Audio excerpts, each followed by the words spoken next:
Slouched over on a bar stool sits Ethan Newman in a wrinkled black suit. He twists his wedding ring on the surface of a scarred wooden bar top and relives the events of the day in his mind. Grieving friends and family surround an open grave on a gray autumn morning. They gather around a tombstone that reads, Mia Newman, 1979 to 2012. Beloved wife and daughter. All we truly have in this world is love and time.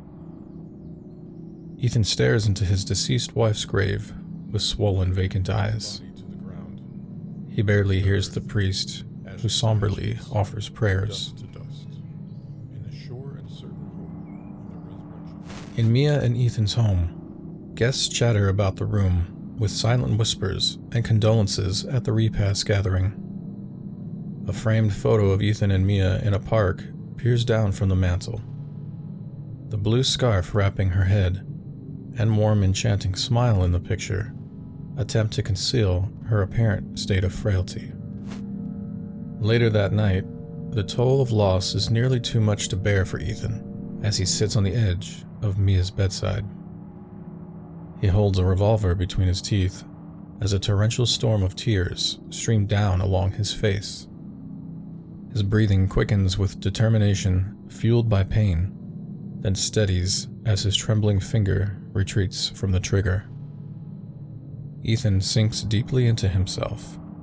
He removes the barrel from his mouth as his arm falls limply away. He pockets the gun in his suit jacket and snatches his keys as he hurries out of their home. The wedding ring spins like a top on the bar next to an empty shot glass. Ethan's hand slaps it dead in place to distract himself from the dark thoughts. He places the ring back on his finger as the apathetic bartender, Wayne, drifts by to check in. While looking down his nose at Ethan's disheveled appearance, Wayne questions if he can make good on his hefty tab. Ethan bobs his head while impatiently shaking his glass, and Wayne reluctantly pours a shot. I know that look. Dancing with a demon tonight? Ethan stares through the bartender and grunts with sarcasm that he's celebrating the best day of his life. He devours the shot and slams the glass down to demand another. Wayne shrugs as he reloads the drink. Sure, it's your funeral. A dark look of disdain consumes Ethan's face. Before he can respond to the remark, a bell chimes as the old pub door creaks open. The wet boots of a large, gritty man stomp into the doorway from the rainy night. This man, the Prophet, looks to be from another time and place, with tattered clothing similar to a fisherman, Viking, derelict, drifter. He appears weathered from life and seemingly unapproachable. His presence demands attention as he ambles through the bar and perches himself a stool away from Ethan. The Prophet slides 3 small-faced $100 bills onto the bar top and demands a bottle of whiskey in his sharp, booming voice. Wayne attempts to classify the man with his eyes and acknowledges the request with a nod. He places the bottle in front of the Prophet and heads down the bar, tending to other patrons. Ethan cautiously peeks at the gnarly-looking stranger while trying to remain unnoticed. A faded blue handkerchief resting in the Prophet's coat pocket catches his eye. After a couple curious glances, the Prophet appears disturbed. Staring never got anyone anything good, you know. Ethan replies as his alcohol-soaked brain stammers out a response. Meant nothing by it. There's just something about you. What exactly does that mean? You sort of remind me of someone. Ethan turns his attention back to the bottom of his glass and swigs the last drop of his drink. A moment passes before the Prophet breaks the silence between them. Hitting the stuff pretty hard there. Must be woman troubles. You could say that. Well, what would you say? No offense, but I'm not in the mood to make friends. Now you don't want to talk? Just a minute ago you were taking a great interest in me. You wouldn't understand. Son, I might look like an old fool, but I've been around the block more than once in my time. The Prophet tilts his bottle in Ethan's direction as an invitation. Ethan rubs the rim of his empty glass and hesitates briefly before moving on to the stool next to the stranger. He slides his glass over, and the old prophet pours them each a drink. Ethan picks up the glass and stares vulnerably into his liquid abyss. My wife. She just passed. That's the worst thing I've heard all day. My condolences. The prophet raises his glass, and they toast to Mia's memory. Ethan swallows his drink, continuing his self-loathing destruction. The prophet observes the man's fragile state and proceeds with caution. May I ask how? Ethan fidgets with his hands and appears unnerved by the conversation. She was sick. Cancer. He squirms in his seat. Saying the word is sobering and infuriating. The grieving widower violently kicks away from his stool and flees to the bathroom. Ethan nearly takes the bathroom door off its hinges as he bursts in and splashes water on his face.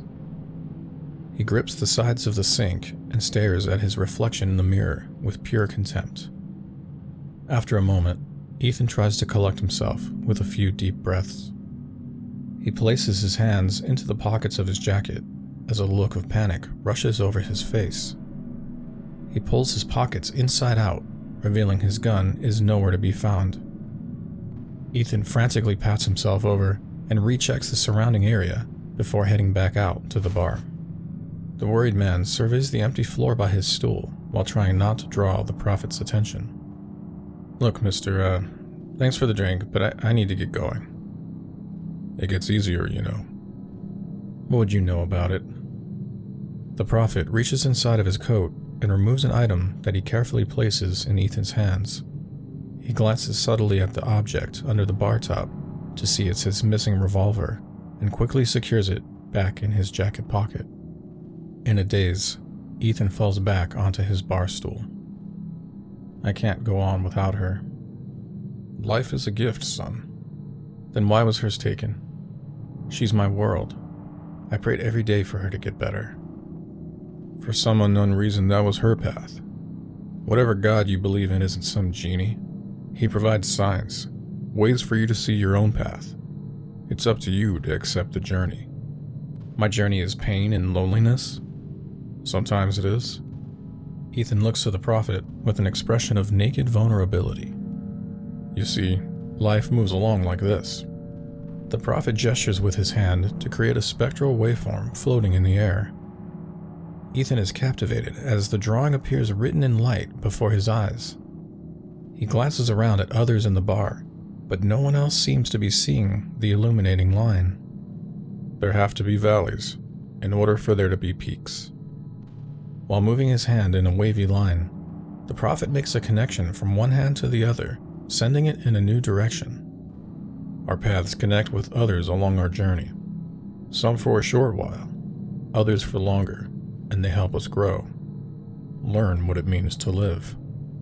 Ethan's eyes well up as he begins to weep softly. This doesn't feel like life anymore. That's how you feel right now. You'll use this experience to do something, become something greater than you were. The prophet draws a new ascending line with his finger that drifts off as the lights fade away. We're always exactly where we're supposed to be in life. Ethan manages to conjure a smile as the prophet's enlightening words resonate with him deeply. Guess you're not such an old fool after all. The grizzly old man finishes the last sip of his drink and sets his glass next to the empty bottle. Never be afraid to stand at the threshold of the unknown. The prophet gets up from his stool, tips his hat at Ethan, and strolls out of the bar. The rain has stopped outside, leaving reflections on the empty street. The prophet closes the pub door behind him and walks along the cracked sidewalk into the distance. With 3 flickers of the streetlights, the mysterious prophet vanishes from sight. Inside the bar, the lights flicker overhead for a moment as Ethan looks up with a humbled smile. Wayne returns and collects the prophet's money. Your friend gives good tips. Last call. Need anything else? Ethan slides his shot glass aside. Coffee. Wayne nods and turns to grab a mug.